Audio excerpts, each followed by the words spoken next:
ચાલો તો નીટ 2014 માં પૂછાયેલો એક પ્રશ્ન છે,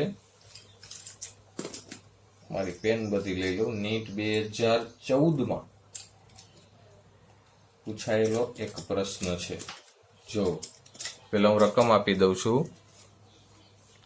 નીટ 2014 માં જે દાખલો પૂછાઈ ગયો તો એની હું રકમ આપી દઉં છું। ક્રમ તમે આપતા જાજો।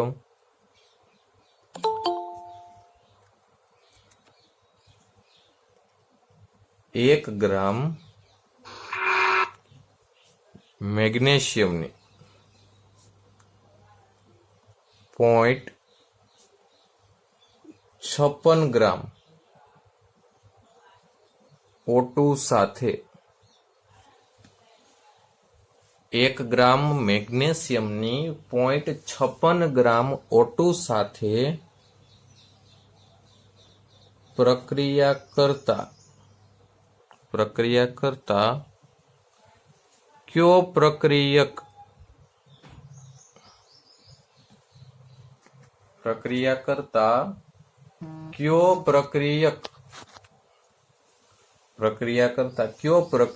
કેટલા ગ્રામ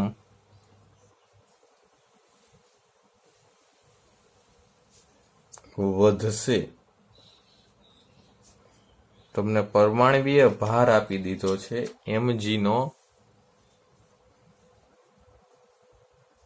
24 અને ઓક્સિજન નો આપી દીધો છે 16। mg નો આપી દીધો છે 24 અને ઓક્સિજન નો આપી દીધો છે 16। આ દાખલો નીટ 2014 માં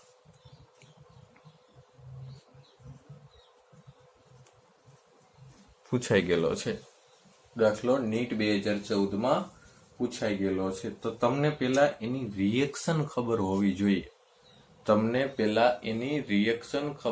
જોઈએ। તો એ માટે આયનો, કમ્પાઉન્ડ તત્વ આવી બધી માહિતી હોવી જોઈએ, જે પેલા આપણે બેઝિક લેક્ચરમાં લઈ લીધેલી છે।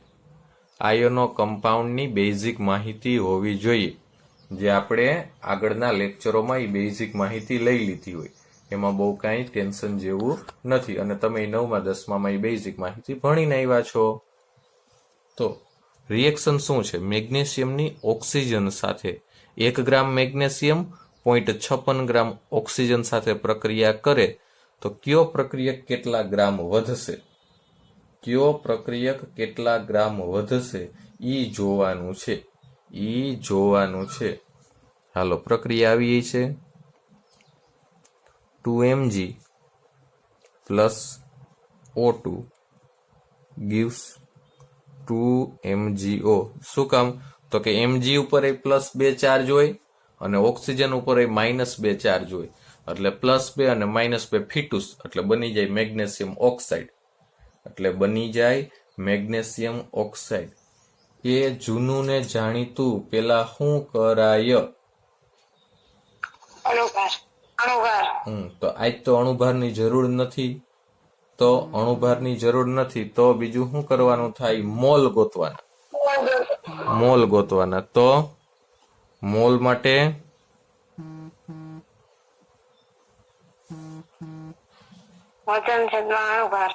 મોલ બરાબર વજનના છેદમાં અણુભાર હોય તો, પણ અહીં તો મારે મેગ્નેશિયમ ના ગોતવા, તો અણુભાર ન આવે।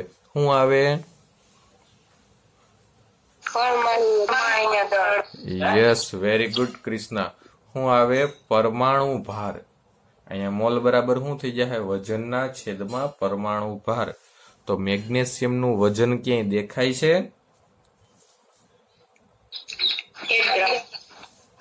કેટલું આપ્યું છે? 1 ગ્રામ। એ પરમાણુ ભાર કંટ્રોલ C, કંટ્રોલ V, 1/24। હાલો, શું જવાબ થાય? ચાલા 1/24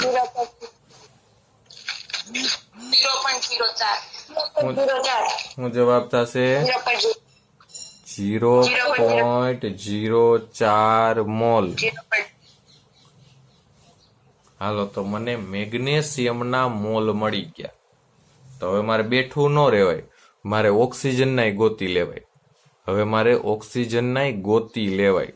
તો ઓક્સિજનના મોલ ગોતવા હોય તો મોલ બરાબર વજનના છેદમાં પરમાણવીય ભાર. વજન આપ્યો છે 0.56 ગ્રામ. પરમાણુ ભાર કેટલું હોય તો કે O2. O2 નું પરમાણુ ભાર કેટલું થાય 32. જો 16 નો લખતા હો, O2 આપ્યું છે પ્રિયંકાબેન 32 થાય, 16 નહીં. ખાલી ઓક્સિજન એકલો હોય વિશ્વા તો 16, O2 હોય તો શું થાય 32. તો 0.56 ભાંગ્યા 32. હાલો પૃથા 0.56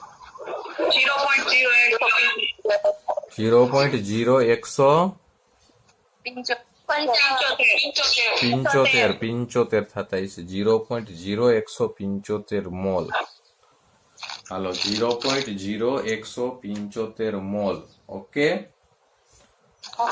હવે કયો પ્રક્રિયક કેટલા ગ્રામ વધશે આવી ગણતરી કરવાની છે. કયો પ્રક્રિયક કેટલા ગ્રામ વધશે ઈ ગણતરી આપણે કરવાની છે. ઓકે, કાંઈ વાંધો નહીં, હાવ શાંતિથી વિચારીએ. જરીએ ઉતાવળ કરવાની નથી, હાવ શાંતિથી વિચારવાનું છે. હવે પેલા વેલા આપણે ઈ ગોતી લઈએ વપરાતા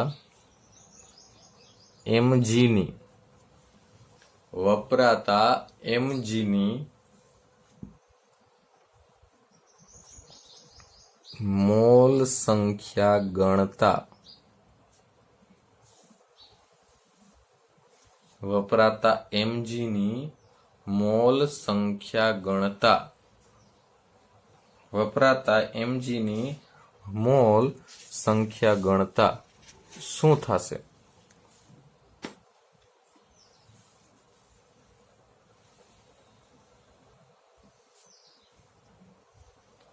એક મોલ O2 જ્યારે 1 મોલ O2 વપરાય, જ્યારે 1 મોલ O2 વપરાય ત્યારે જો જ્યારે 1 મોલ O2 વપરાય ત્યારે કેટલા મોલ મેગ્નેશિયમ વપરાય? 2 મોલ. ત્યારે 2 મોલ મેગ્નેશિયમ વપરાય છે. mg. હાલો મેગ્નેશિયમ વપરાય તો જો અહીંયા આવ્યા 0.0175 મોલ O2 વપરાય તો કેટલા મોલ? તો 0.0175 ગુણ્યા 2. હાલો શું થઈ જાય? 0.05. Yes, 0.035 mall. 0.035 mall. Ready? 0.035 mall. તો કુલ મોલ કેટલા મેગ્નેશિયમના? 0.04. વપરાય કેટલા? 0.035. તો વધે કેટલા જોવો તો? વધે કેટલા જોઈએ હો?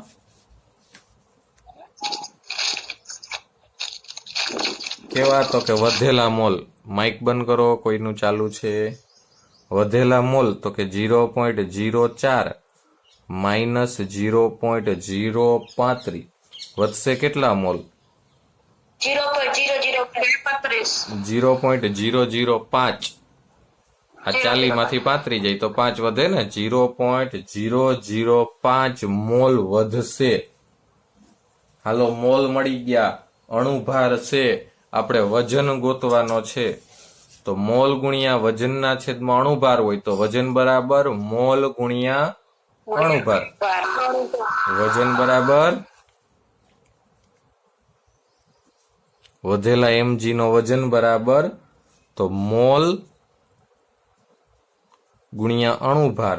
એટલે mg 2 છે તો 2 mg નો અણુભાર શું થાય? 24. હાલો 24 ગુણ્યા 0.005 24 ગુણ્યા 0.12 શું થઈ જાય? 0.12 ગ્રામ.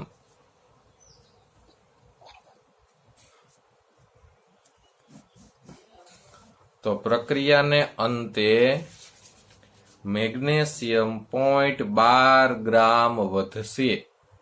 પ્રક્રિયાને અંતે મેગ્નેશિયમ 0.12 ગ્રામ વધશે. આ નીટ 2014 માં પૂછાયેલો પ્રશ્ન. આ નીટ 2014 માં પૂછાયેલો પ્રશ્ન. 1 ગ્રામ મેગ્નેશિયમની 0.56 ગ્રામ O2 સાથે પ્રક્રિયા કરતા કયો પ્રક્રિયક કેટલા ગ્રામ વધશે? એકદમ ઈઝી દાખલો હતો. જો એકદમ ઈઝી દાખલો હતો, એમાં કઈ અઘરું કહી શકાય એવો નહોતો.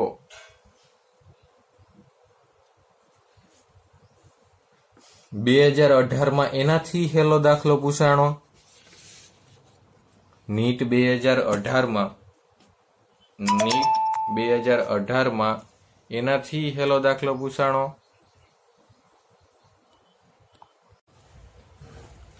જે 2018 પૂછાઈ ગયેલો પ્રશ્ન છે ઈ તમને લખું છું હો. જે પ્રશ્ન 2018 પૂછાયેલો હતો, જોઈને જવાબ આવડી જાય એવો.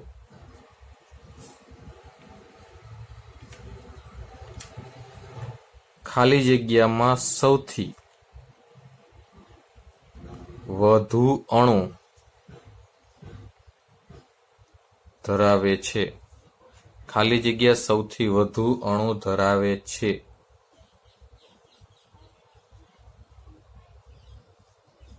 નીટ 2018 પૂછાયેલો. ખાલી જગ્યા સૌથી વધુ અણુ ધરાવે છે, પણ હજી મારે એમાં ઓપ્શન દેવા જોઈએ ને. હા 18 ml H2O, 0.18 ગ્રામ H2O, 10⁻³ મોલ H2O કે ડી 0.00224 લીટર H2O. વિચારો, 1 મિનિટનો સમય તમારા માટે હો વિચારવાનો.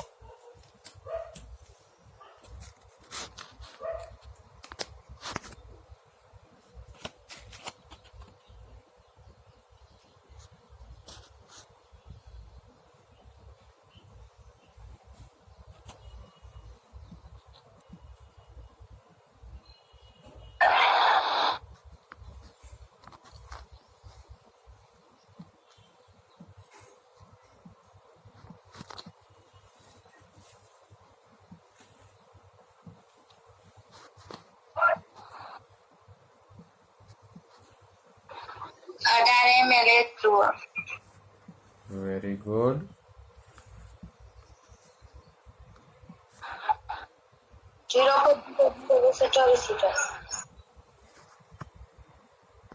એક જ સેકન્ડ હો.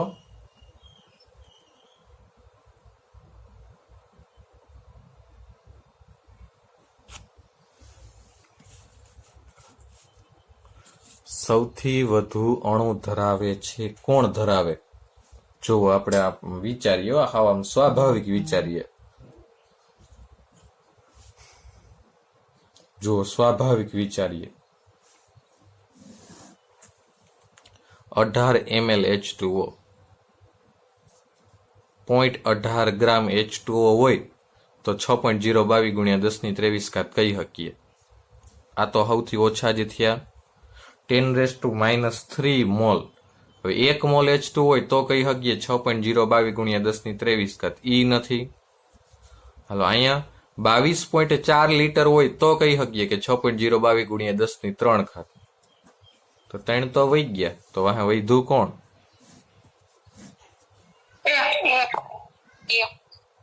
તો આમે જવાબ મેળવી શકાય ને.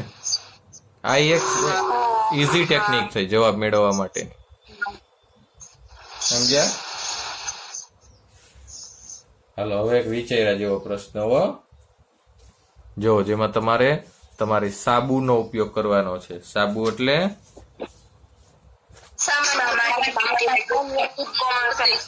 કોમન સેન્સ, સામાન્ય બુદ્ધિનો ઉપયોગ કરવાનો છે એવો પ્રશ્ન તમને પૂછું છું. જોવો અહીંયા પેલા તો રકમ લખી દઉં છું એ પ્રશ્નની.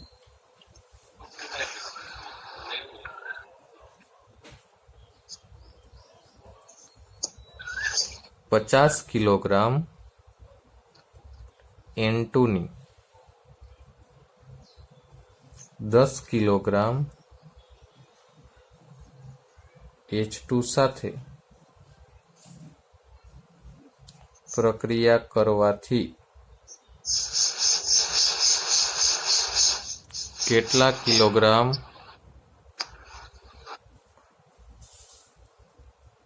NH3 બનશે અને કયો પ્રક્રિયક કેટલા કિલોગ્રામ વધશે. નાઇટ્રોજનનો પરમાણુય ભાર આપ્યો છે 14, હાઇડ્રોજનનો આપ્યો છે 1. અને મેં તમને કીધું હતું કે N2 અને H2 ને NH3 આવે એટલે પ્રક્રિયા કઈ આવે તો આખું વિચીને લખ નાખવાની. N2 plus 3H2 gives 2NH3. જ્યારે N2, H2 અને NH3 ની વ્યાત આવે ત્યારે આ પ્રક્રિયા આખું વિચીને લખ નાખવાની. નાઇટ્રોજનનો 1 મોલ, હાઇડ્રોજનના 3 મોલ અને બાય પ્રોડક્ટ 2 મોલ શું મળે? એમોનિયા. NH3 ને શું કહેવાય? યસ, NH3 ને કહેવાય એમોનિયા. આ લખી નાખવાની છે. હવે રકમ શું આપણને કહે છે? રકમ તમને કહેતી હોય હંમેશા એક વસ્તુ યાદ રાખવાની, કેમેસ્ટ્રીમાં રકમ તમને અડધો દાખલો આપે.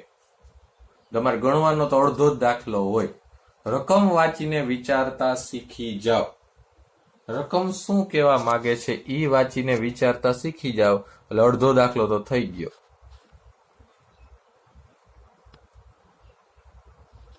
ઓકે, જો રકમ શું કહેવા માંગે વિચારો. તો જો હું વિચારું રકમ શું મને કહેવા માંગે છે તો 50 કિલો N2 અને 10 કિલોગ્રામ H2. 50 કિલોગ્રામ N2 અને 10 કિલોગ્રામ H2. હવે બે પ્રક્રિયા કરીને NH3 કેટલો કિલોગ્રામ બનાવે પેલા તો ઈ ગોતવાનું. પછી બીજું, ઈ પ્રક્રિયા દરમિયાન કયો પ્રક્રિયક વધશે, એટલે જે પ્રક્રિયક પૂરો થઈ જતો એને તો આપણે સીમિત પ્રક્રિયક કહેતા હતા. તો સીમિત પ્રક્રિયક સિવાયનો પ્રક્રિયક કયો અને ઈ કેટલો વધશે? સીમિત પ્રક્રિયક સિવાયનો પ્રક્રિયક કયો અને ઈ કેટલો વધશે ઈ જોવાનું છે. ઈ આપણે જોવાનું છે.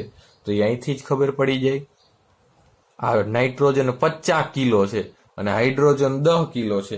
તો આમાં સીમિત પ્રક્રિયક કોણ થાય, નાઇટ્રોજન કે હાઇડ્રોજન? હાઇડ્રોજન જ થાય ને, નરી આંખે દેખાય. જોવો ઓછું પ્રમાણ હોય ઈ કેવો હોય? સીમિત પ્રક્રિયક. તો આમાં ચાંદની બેન નરી આંખે દેખાતું સત્ય કે હાઇડ્રોજન કેવો થાય? સીમિત પ્રક્રિયક. હાઇડ્રોજન કેવો થાય તો કે સીમિત પ્રક્રિયક થાય. હાલો તો હવે ગણતરી કરીએ દાખલાની. હાલો પેલા વેલા તો કે મોલ જૂનું ને જાણીતું. પેલા વેલા જૂનું ને જાણીતું શું ગણવાના છે તો કે મોલની ગણતરી કરવાની છે. એક સેકન્ડો. હાલો તો મોલની ગણતરી કરીએ.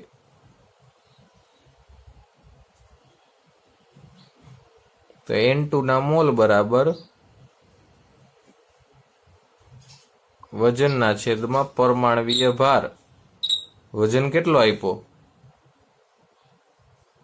50 તો અહીંયા શું લખાય? ગ્રામમાં. Very good, very good, very good. હો એટલે અહીં મારે લખ નાખાય 50,000. 50,000 ના છેદમાં N2 એક હોય તો 14, બે હોય તો 50,000 ભાંગ્યા 28. હાલો ઝડપથી જવાબ આવે. 1785 વેરી ગુડ પ્રિયંકાબેન. 1785.71 મોલ. હાલો એના પછી N2 પછી હાઇડ્રોજન નો કાંઈ વાક નથી. લતાબેન હાઇડ્રોજન નો કાંઈ વાક છે નહીં. હાલો બોલાવી લ્યો. હાઇડ્રોજન બરાબર વજનના છેદમાં પરમાણવીય ભાર. હાલો તો વજન આપ્યો 10 કિલો એટલે 10 નો લખાય. શું લખવા પડે? 10,000 છેદમાં 2. 50,000 એ 5. કોણ 50,000 કોણ બોલ્યું? એને ઇનામ દેવું. ઉભા રહ્યો તો 50,000 કોણ બોલ્યું? એને તો ઇનામ દેવું છે. એ 5,000 હો. કેમેસ્ટ્રી ઉર્દુ નો નાખતા મહેરબાની કરીને. શું થાય? 5,000 મોલ. 5,000 મોલ. હવે જૂની ને જાણીતી મારી લીટી લખું હો. જૂની ને જાણીતી. શું છે જૂનું ને જાણીતું? સમીકરણ પરથી. યસ. પ્રક્રિયા પરથી અથવા સમીકરણ પરથી. પ્રક્રિયા પરથી અથવા સમી પરથી. શું? તો ઈ તમે આમાં જે જોવો એ લખો. શું નહીં, જે જોવો એ લખો. તો કે મને તો આવું દેખાય કે જ્યારે હું 1 મોલ N2 વાપરું, જ્યારે હું 1 મોલ N2 વાપરું ત્યારે 3 મોલ H2 વપરાય છે. જ્યારે હું 1 મોલ N2 વાપરું ત્યારે 3 મોલ H2 વપરાય છે. તો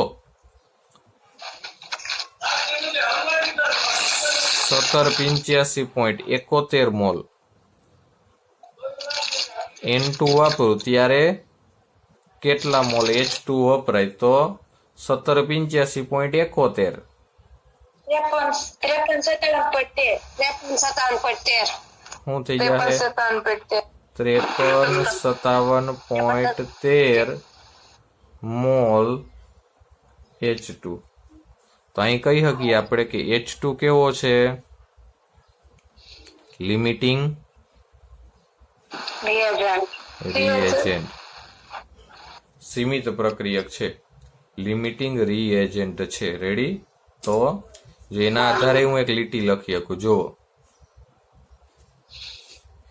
જ્યારે 3 મોલ H2 હોય ત્યારે 2 મોલ શું હોય? NH3. ત્યારે 2 મોલ હોય NH3. તો 5,000 મોલ H2 હોય. જુઓ, 5,000 મોલ H2 ત્યારે કેટલા મોલ NH3?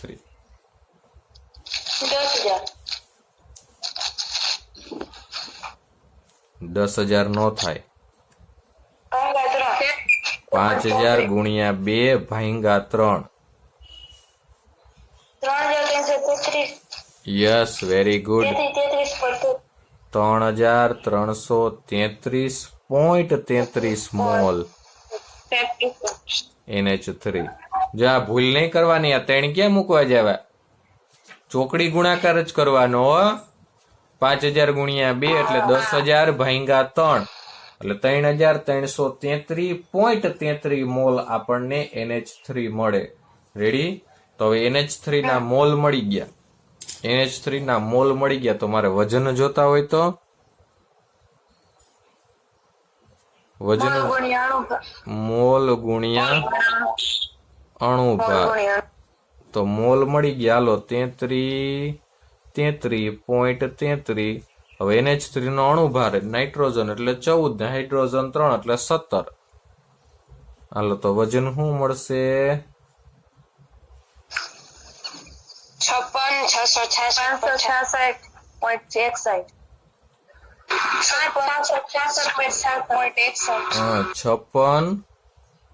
666.66 ગ્રામ સમથિંગ મળશે. 1 માર્ક કિલોમાં ફેરવી નાખવું હોય તો મીંડા આ બાજુ આવે તો 56.1 પાછળ હાથડો લઈ લઈ હાલો. તો આ મને મળી ગયા વેઇટ NH3 નો વજન. જોવો પૂછો તો આપણને તો કેટલા કિલોગ્રામ NH3 બનશે. તો આપણે NH3 નો વજન ગોતી દીધો. આપણે NH3 નો વજન એને ગોતી દીધો. હવે શું ગોતવાનું છે તો કયો પ્રક્રિયક કેટલા ગ્રામ વધશે. હવે એને આપણે ગોતી દેવાનું છે કયો પ્રક્રિયક કેટલા ગ્રામ વધ્યો. કાંઈ વાંધો નહીં, ગોતી દઈએ કયો પ્રક્રિયક કેટલા ગ્રામ વધ્યો. ઓકે હાલો. 3 મોલ H2 જ્યારે વપરાય, માઇક કોનું ચાલુ, માઇક બંધ કરી દો ધ્રુમી.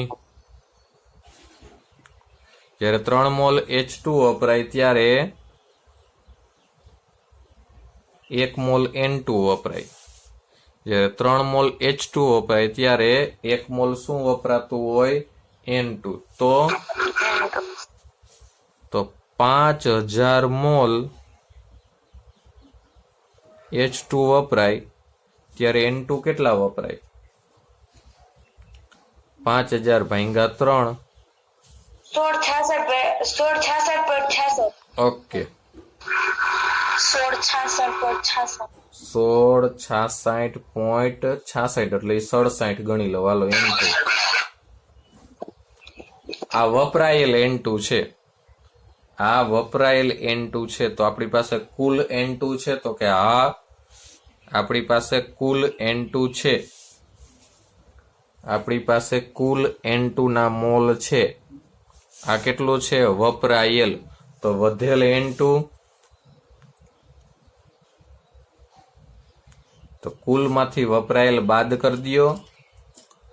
કુલમાંથી વપરાયેલ બાદ કરી દો. કુલ આપણી પાસે છે 1785.71. એમાંથી બાદ કરી દો આ વપરાયેલ 1666.67. હાલો આ વધેલા કેટલા મળ્યા? કેટલા મળ્યા? 119.04. ઓકે 119.04. આ N2 વધેલા મળ્યા હો. આ N2 ના વધેલા મોલ મળ્યા. આ મને N2 ના વધેલા મોલ મળ્યા. પણ મારે શું જોઈએ તો ઈ જે વધેલા મોલ છે એ કિલોગ્રામમાં જોઈ. વધેલા મોલ છે એ મારે શેમાં જોઈ છે? કિલોગ્રામમાં. તો વજન માટેનું સૂત્ર વજન બરાબર વજન બરાબર મોલ ગુણ્યા અણુભાર. હાલો તો મોલ છે મારી પાસે 119.04. અણુભાર N2 એટલે 14 દુને 28. શું મળશે? 33.12. પછી તો ગ્રામમાં મળ્યું ને, મારે કિલોગ્રામમાં જોઈએ. 3.33 કિલોગ્રામ. તો આપણને 2 જવાબ પૂછ્યા હતા. NH3 કેટલો બને? તો આપણે એક જવાબ આપી દીધો. NH3 બને 56.67 કિલોગ્રામ. કયો પ્રક્રિયા કેટલા ગ્રામ વધશે? તો કે N2 વધે. અને N2 કેટલા ગ્રામ વધે? 3.33 કિલોગ્રામ. N2 કેટલા ગ્રામ વધે? તો કે N2 વધે 3.33 કિલોગ્રામ. N2 વધશે 3.33 કિલોગ્રામ. રેડી? ઓકે. તો આ હજી એકવાર દાખલામાં નજર કરવી દઉં. હું કીધું તું પેલા રકમમાં તો કે રકમમાં આપણને એવું કીધું હતું 50 કિલોગ્રામ N2 અને 10 કિલોગ્રામ હાઇડ્રોજન સાથે પ્રક્રિયા કરવાથી કેટલા કિલોગ્રામ NH3 બનશે, કેટલા કિલોગ્રામ NH3 બનશે અને કયો પ્રક્રિયક કેટલા કિલોગ્રામ વધશે અને કયો પ્રક્રિયક કેટલા કિલોગ્રામ વધશે. તો N2 વત્તા 3H2 gives 2NH3 આ રિએક્શન હતું. પેલા મોલ ગોતી લીધા N2 ના, વજનના છેદમાં પરમાણુ ભાર 50 કિલો એટલે 50,000 ગ્રામ, ભાંગા પરમાણુ ભાર N2 એટલે 28 મળી ગયા. હાઇડ્રોજનના મોલ મળી ગયા, કુલ મોલ ટૂંકમાં મળી ગયા આપણને. હવે પ્રક્રિયા પરથી તો કે 1 મોલ N2 વપરાય, એમાં હાઇડ્રોજન 3 મોલ વપરાય. 1 મોલ N2 વપરાય ત્યારે હાઇડ્રોજન કેટલા મોલ વપરાય, તો કે 3 મોલ. ત્યારે હાઇડ્રોજન કેટલા મોલ વપરાય, તો કે 3 મોલ હાઇડ્રોજન વપરાય. તો 17.85 મોલ N2 હોય, 17.85 મોલ N2 હોય તો ત્યારે તો કે એને ગુણ્યા 3 એટલે આપણને હાઇડ્રોજન મળી ગયા 5357.13 મોલ H2 વપરાય. હવે 3 મોલ H2 હોય ત્યારે 2 મોલ શું હોય, NH3. 3 મોલ H2 હોય ત્યારે 2 મોલ શું હોય, NH3. તો 5000 મોલ H2 હોય તો થઈ જાય 3333.33 મોલ NH3. હવે એનો વજન ગણી લીધો, આને ગુણ્યા અણુભાર કરી નાખ્યા એટલે આપણને ખબર પડી ગઈ કે NH3 કેટલા મળે છે, 56.67 કિલોગ્રામ. 56.67 કિલોગ્રામ NH3 મળે છે. હવે કયો પ્રક્રિયક કેટલા કિલોગ્રામ વધે, કયો પ્રક્રિયક કેટલા કિલોગ્રામ વધશે. તો વધેલા N2 માટે તો કે 3 મોલ H2 ત્યારે 1 મોલ N2 તો 5000 મોલે 1666.67 N2 મોલ મળે. તો કુલમાંથી વધેલા બાદ કરી નાખીએ, કુલમાંથી વપરાયેલ બાદ કરી નાખીએ એટલે વધેલા મળે 119.04.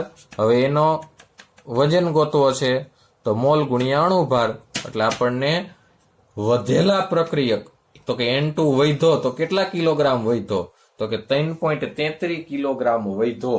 N2 વધ્યો કેટલા કિલોગ્રામ વધ્યો, 3.33 કિલોગ્રામ વધ્યો. હવે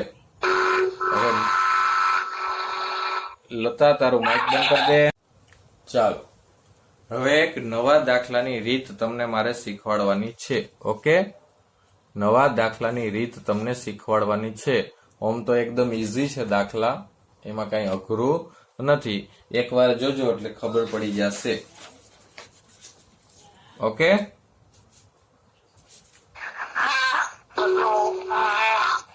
એકવાર જોશો એટલે ખ્યાલ આવી જશે દાખલો શું કહેવા માંગે છે.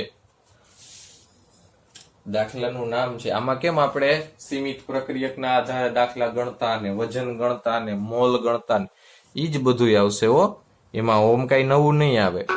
પણ દાખલો શું છે એ તમને કહું, શું ગણવાનું થશે. તો એનું ટાઇટલ આવવું છે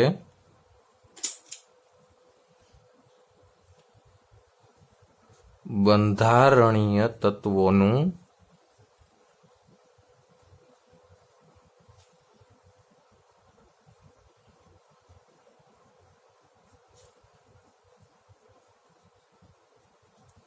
ટકાવારી પ્રમાણ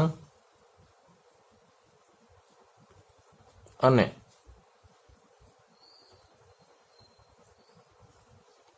આણ્વીય સૂત્ર. બંધારણીય તત્વોનું ટકાવારી પ્રમાણ અને આણ્વીય સૂત્ર. ટકાવારી પ્રમાણ અને આણ્વીય સૂત્ર. આણ્વીય સૂત્રને કહેવાય અણુસૂત્ર. આણ્વીય સૂત્રને કહેવાય અણુસૂત્ર અને આને ઇંગ્લિશમાં વચાય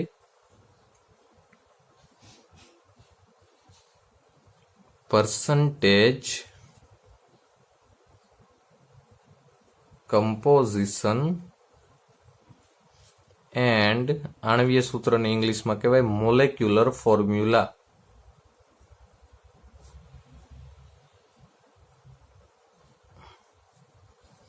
કહેવાય મોલેક્યુલર ફોર્મ્યુલા. રેડી, બંધારણીય તત્વોનું ટકાવારી પ્રમાણ અને આણ્વીય સૂત્ર. અને આણ્વીય સૂત્ર કઈ રીતે દાખલો ગણવાનો, શું ગણવાનો, બધું ઈઝી છે. 4 સ્ટેપમાં જ દાખલો થાય. જાજો ક્યાંય દાખલો થશે નહીં. માત્ર 4 સ્ટેપમાં દાખલો થશે. ઓકે, માત્ર 4 સ્ટેપમાં જ તમારે દાખલો ગણવાનો છે. જો રકમ લખું છું.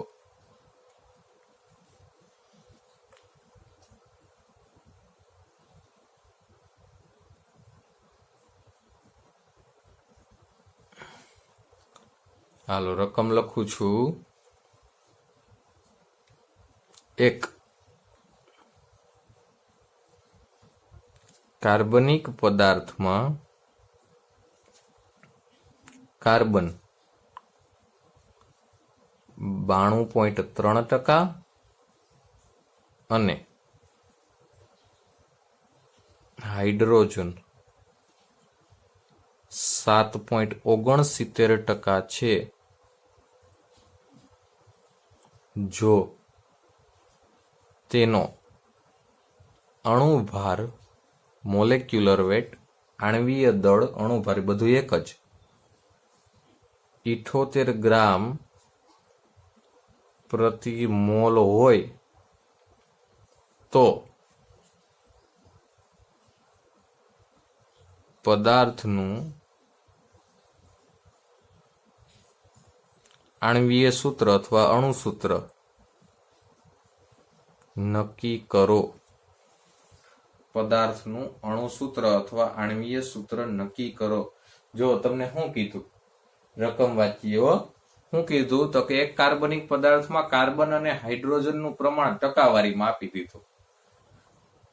કાર્બન અને હાઇડ્રોજનનું પ્રમાણ મને ટકાવારીમાં આપી દીધું. તો કે યસ, હાલો આપ્યું. શું આપ્યું? કાર્બન 92.3 ને હાઇડ્રોજન 7.69.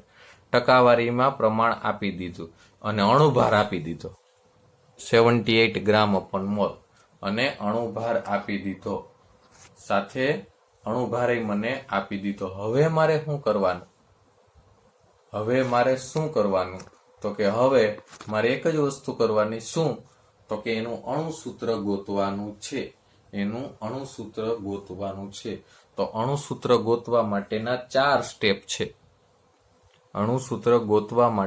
4 સ્ટેપ છે. એકદમ ઈઝી હો, એકદમ ઈઝી. 4 સ્ટેપ છે.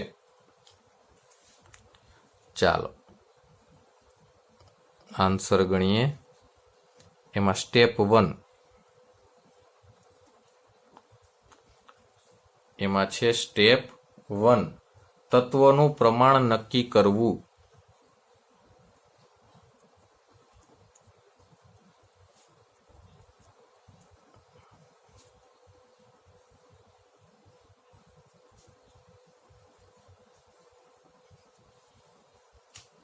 સ્ટેપ 1 તત્વનું પ્રમાણ નક્કી કરવું.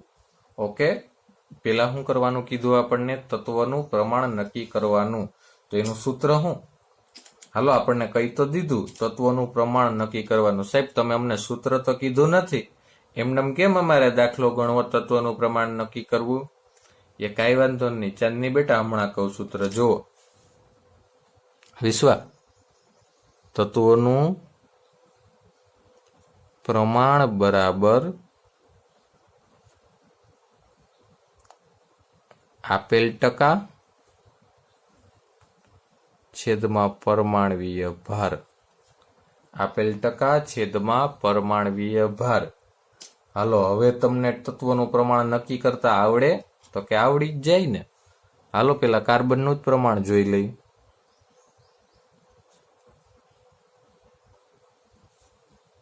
આપેલ ટકા, કાર્બનના ટકા કેટલા આપ્યા? 92.3. કાર્બનનો પરમાણુ ભાર શું હોય? 12. હાલો, 92.3 ભાગ્યા 12.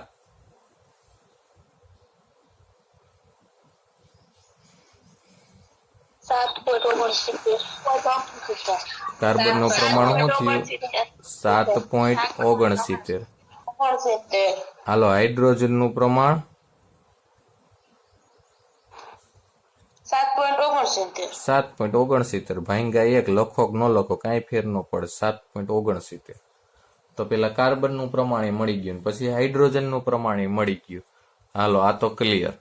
અહીંયા સુધી કાંઈ અઘરું છે નહીં. હાલો એના પછી સ્ટેપ 2.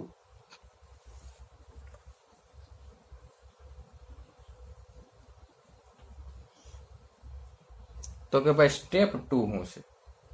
તો કે સ્ટેપ 2 છે તત્વોની સંખ્યા નક્કી કરવી.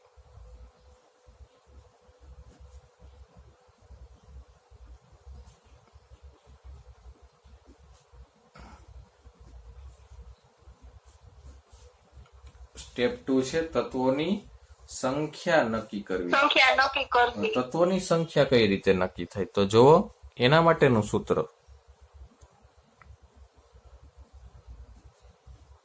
તો કે તત્વોની સંખ્યા બરાબર મળેલ પ્રમાણ છેદમાં લઘુત્તમ પ્રમાણ. તત્વોની સંખ્યા કઈ રીતે નક્કી કરવી? તો કે મળેલ પ્રમાણ છેદમાં લઘુત્તમ પ્રમાણ. ધારી લ્યો કે હાલો મારે કાર્બનની જ પેલા સંખ્યા નક્કી કરવાની છે. એ તો બે ની કરવાની જ હોય ને, કાર્બન ને હાઇડ્રોજન. ધારી લ્યો કે મારે પેલા કૃષ્ણાબેન કાર્બનની સંખ્યા નક્કી કરવી, તો કાર્બનની સંખ્યા, હવે એનું મળેલ પ્રમાણ કેટલું? 7.69. હવે એમાં બે માં લઘુત્તમ કયું? લઘુત્તમ એટલે નાનું, નાનામાં નાનું કયું? 7.69. એ તો એ જ થયું ને. તો 7.69 ભાગ્યા 7.69. તો કાર્બનની સંખ્યા શું થઈ? હાલો તો હાઇડ્રોજનની સંખ્યા શું થાય? એ તો ઈ જ થાય ને. 7.69 ભાગ્યા 7.69 બરાબર 1 હાઇડ્રોજન. તો આ 1 કાર્બન અને 1 હાઇડ્રોજન એ બેને ભેગા કરો ને એટલે તમારું પ્રમાણ સૂચક સૂત્ર મળે. માટે પદાર્થનું શું મળ્યું? પ્રમાણ સૂચક સૂત્ર. એને આપણે ટૂંકમાં કહેવું પ્રસુસુ. પ્રમાણ સૂચક સૂત્ર શું મળ્યું? 1 હાઇડ્રોજન ને 1 કાર્બન એટલે CH. 1 હાઇડ્રોજન એટલે 1 કાર્બન એટલે શું મળ્યું આપણને? CH. હાલો હવે એનો સૂત્ર ભાર ગણવાનો. માટે એનો સૂત્ર ભાર ગણવો હોય તો સૂત્ર ભાર એટલે કાર્બન વત્તા હાઇડ્રોજન. આના ઉપરથી જ મળે. કાર્બન કેટલા? 12, હાઇડ્રોજન 1. તો સૂત્ર ભાર શું મળ્યો? 13 ગ્રામ પ્રતિ સૂત્ર. 13 ગ્રામ પ્રતિ મોલ નહીં, અહીંયા શું વાપરવાનું? 13 ગ્રામ પ્રતિ સૂત્ર. રેડી. આ સ્ટેપ 2 પૂરું. હવે સ્ટેપ 3.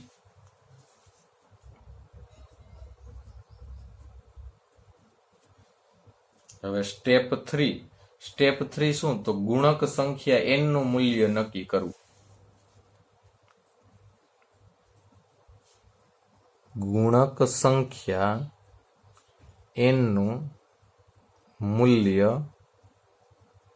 નક્કી કરવું. તો સાહેબ એમનામ તો નહીં જ થતું હોય. એ તો અમને ખબર ને તમને ખબર. તો કે એનું સૂત્ર આપો. હાલો આપી દે. ગુણક સંખ્યા n બરાબર અભાના છેદમાં સુભા. તો તમને અભા ક્યાંક આપેલો હોવો જોઈએ. રકમમાં ક્યાંય અભા દેખાય છે?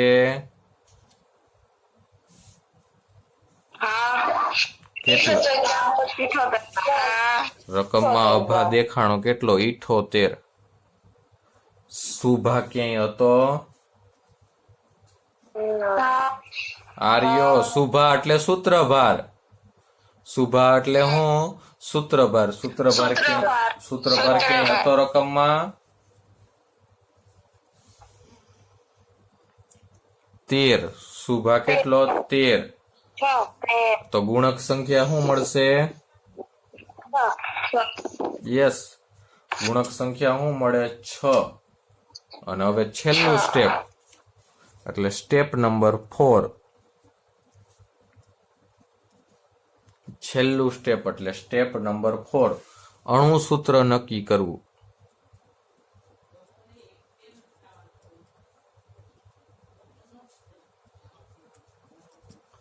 અણુસૂત્ર નક્કી કરવું. તો અણુસૂત્ર બરાબર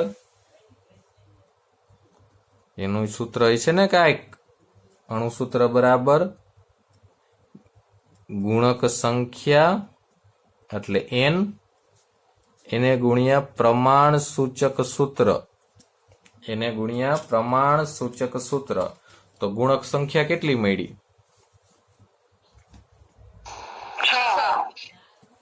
6 પ્રમાણ સૂચક સૂત્ર શું હતું? CH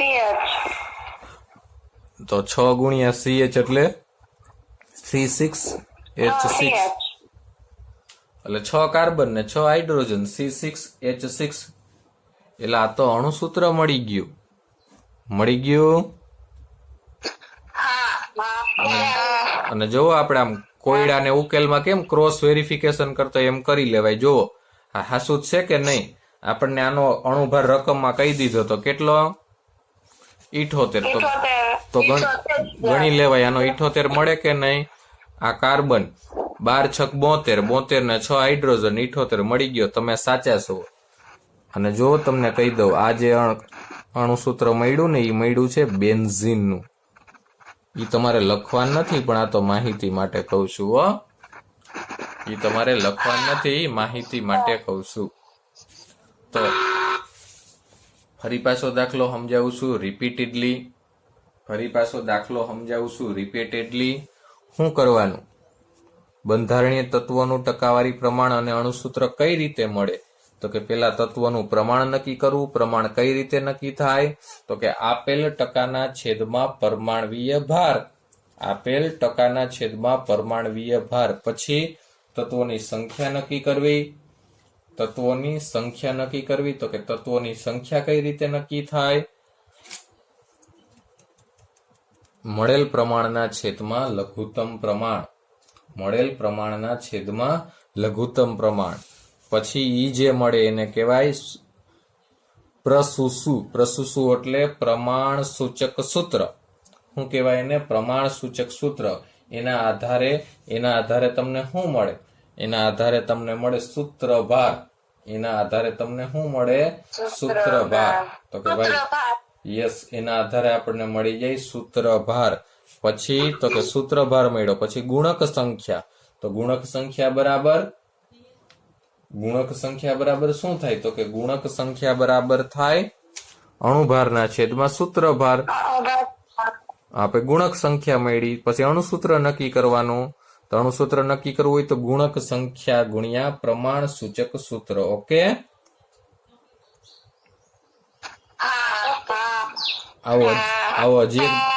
આવો હજી એક દાખલો ગણ લઈ તો એટલે વધુ ખબર પડે. રેડી ને?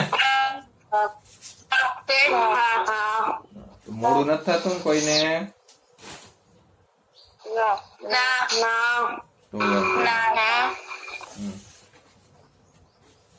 આપણે કઈ બીજું કામ નથી હો સાયન્સ વાળાઓને ભણવા સિવાય.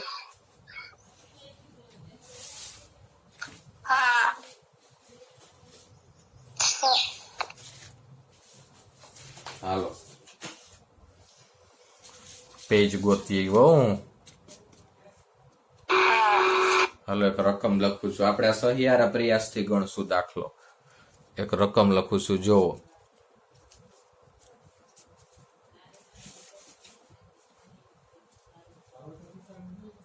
વિચારજો એ રકમ શું કે છે. એ રકમ શું કે છે વિચારજો.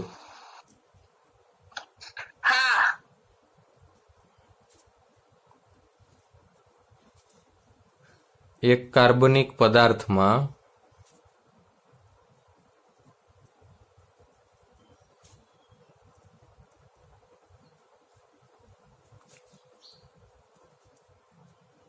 કાર્બન 40%,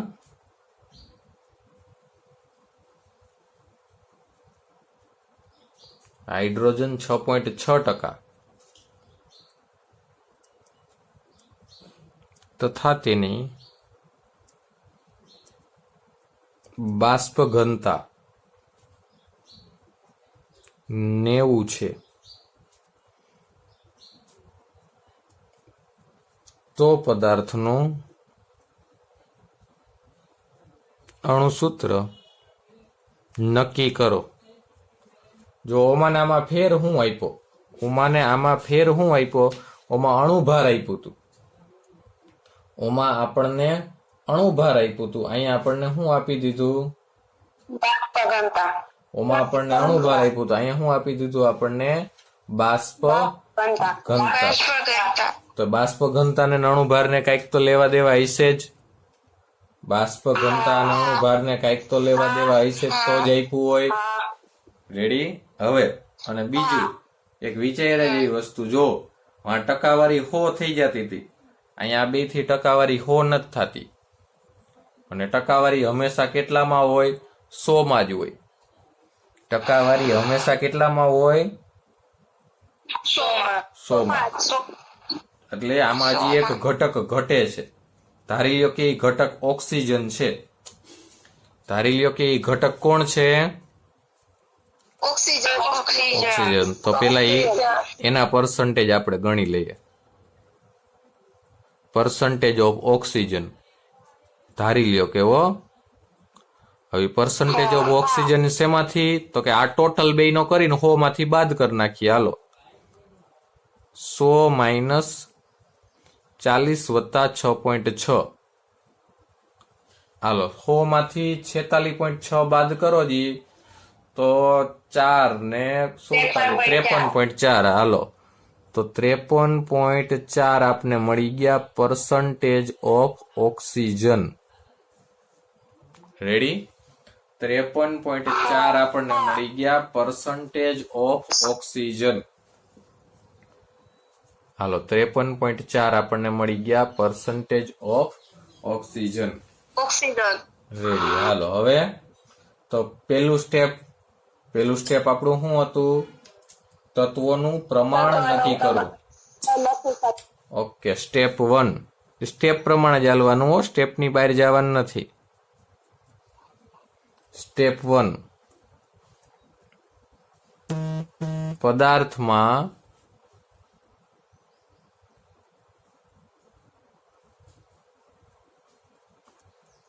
તત્વોનું પ્રમાણ નક્કી કરવું. પદાર્થમાં તત્વોનું પ્રમાણ નક્કી કરવું. તો મને ને તમને હવે ખબર હોય, તત્વોનું પ્રમાણ એટલે આપેલ ટકાના છેદમાં પરમાણવીય ભાર. આપેલ ટકાના છેદમાં પરમાણવીય ભાર. તોય લખી નાખું,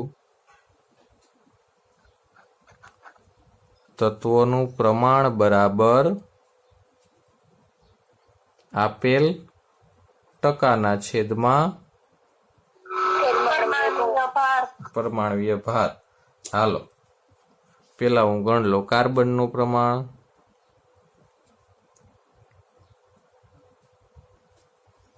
આપેલ ટકા કાર્બનના 40, કાર્બનનો પરમાણવીય ભાર 12. હાલો 12 તેરી 36 વૈધા 4. હાલો યસ 3.33. હાલો હું ગણી લઉં. ઓકે હાઇડ્રોજનનું પ્રમાણ હાલો 6.6 ભાંગા 1 એટલે મળી ગયા 6.6. હાલો ઓક્સિજનનું પ્રમાણ 53.4 ભાંગા 16. હાલો શું આવ્યું, 3.33.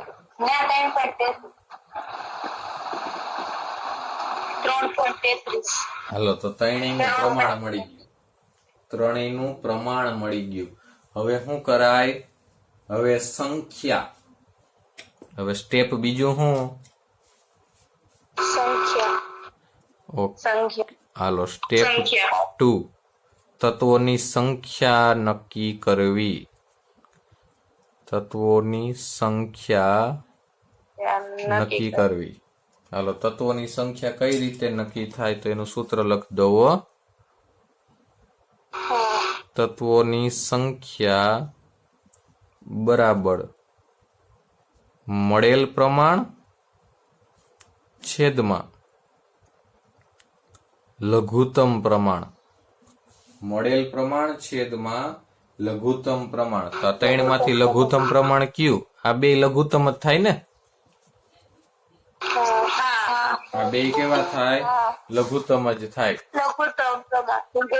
ઓકે, આ છેદમાં લઘુત્તમ પ્રમાણ. લઘુત્તમ પ્રમાણ. ઓકે, તો હાલો કાર્બનની સંખ્યા. તો કાર્બનનું મળેલ પ્રમાણ કેટલું? 3.33. લઘુત્તમ પ્રમાણે કેટલું? 3.33. તો કાર્બન કેટલા થાય? 1 થઈ જાય. હાલો, એના પછી હાઇડ્રોજન.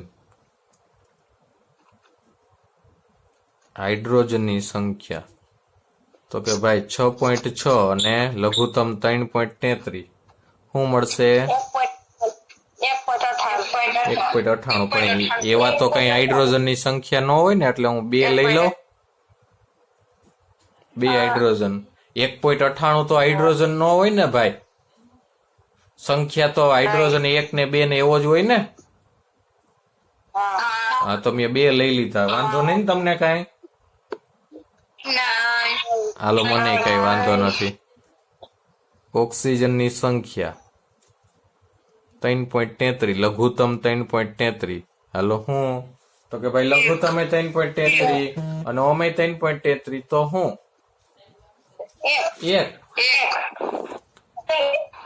1 ઓક્સિજન. તો શું થઈ જાય? 1 ઓક્સિજન. તો પદાર્થનું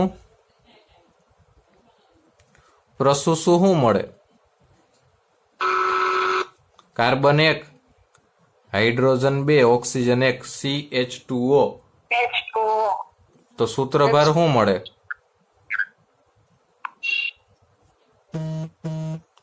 સૂત્રભાર શું મળે? 12 + 2 + 16. શું મળશે? 12 ને 24. 12 ને 2 14, 14 ને 16 30. 30 ગ્રામ પ્રતિ સૂત્ર. 30 ગ્રામ પ્રતિ સૂત્ર. હાલો, હવે સ્ટેપ 3.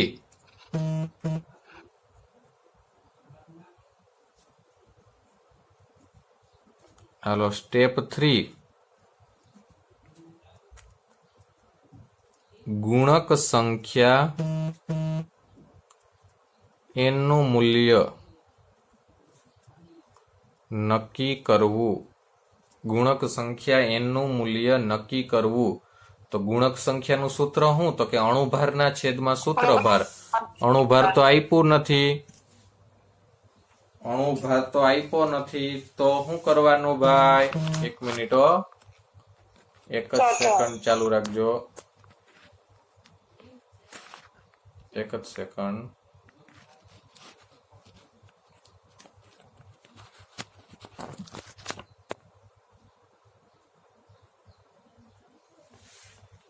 અણુભાર આપ્યો નથી ભાઈ. શું કરવાનું? બાષ્પ ઘનતા આપી છે. બાષ્પ ઘનતા આપી છે તો એક સૂત્ર આવું છે, મને યાદ આવે એવું. મારે અણુભાર જોઈએ તો બાષ્પ ઘનતા, તો કે 2 ગુણ્યા બાષ્પ ઘનતા કરો ને એટલે અણુભાર મળી જાય. તો બાષ્પ ઘનતા કઈ આપી? 90. કેટલી? 90. તો 2 ગુણ્યા 90 એટલે શું મળે? અણુભાર 180 ગ્રામ પ્રતિ મોલ. 180 ગ્રામ પ્રતિ મોલ. હવે મને ગુણક સંખ્યા મળી જાય. ગુણક સંખ્યા બરાબર ગુણક સંખ્યા n. ગુણક સંખ્યા n બરાબર અભાના છેદમાં શુભા. શુભા. અભાના છેદમાં શુભા. અભા 180, શુભા કેટલો મળ્યો? 30. 30. એટલે ગુણક સંખ્યા શું મળે? 6. 6. હાલો છેલ્લું સ્ટેપ હો. સ્ટેપ 4. અણુસૂત્ર નક્કી કરવું. અણુસૂત્ર નક્કી કરવું તો સૂત્ર શું થાય? અણુસૂત્ર બરાબર પ્રસુસુ ગુણ્યા ગુણક સંખ્યા. પ્રસુસુ ગુણ્યા ગુણક સંખ્યા. પ્રસુસુ શું છે? CH2O. એને ગુણ્યા ગુણક સંખ્યા 6. શું બની જાય અણુસૂત્ર? C6. 6 ગુણ્યા 2 12. H12O6. મળી ગયો? આ તો ગ્લુકોઝ અને ફ્રુક્ટોઝ નું અણુસૂત્ર હો. ખ્યાલ આવ્યો?